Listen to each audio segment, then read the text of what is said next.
ICT বিষয়ে এই যে এসিনক্রোনাস ট্রান্সমিশন বলতে কি বুঝি?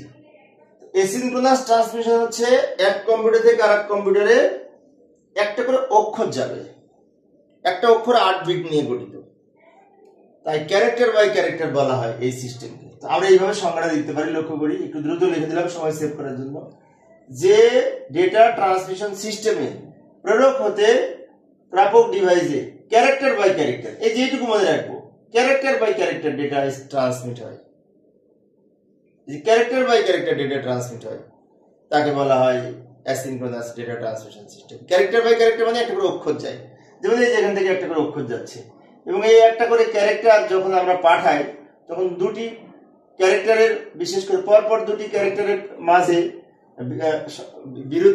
সামান্য বিরতি থাকে, সেই বিরতিটা সমান হয় না, অনেক সময় কম বেশি হতে পারে।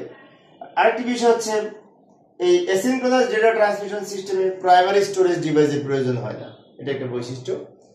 এবং আরেকটা বৈশিষ্ট্য যেখানে স্টার্ট বিট এবং স্টপ বিট থাকে, স্টার্ট বিট এবং স্টপ বিট থাকে, স্টার্ট বিট এবং স্টপ বিট থাকে। আমরা যখন এক কম্পিউটার থেকে আরেক কম্পিউটারে ডেটা পাঠাই তখন 8 বিট একটা ক্যারেক্টার, সেই 8 বিটের সাথে আরো 2 বা 3 বিট যোগ করে, স্টার্ট বিট এবং স্টপ বিট মিলে মোট আরো 3 বিট যোগ করে 11 বিট পাঠায়।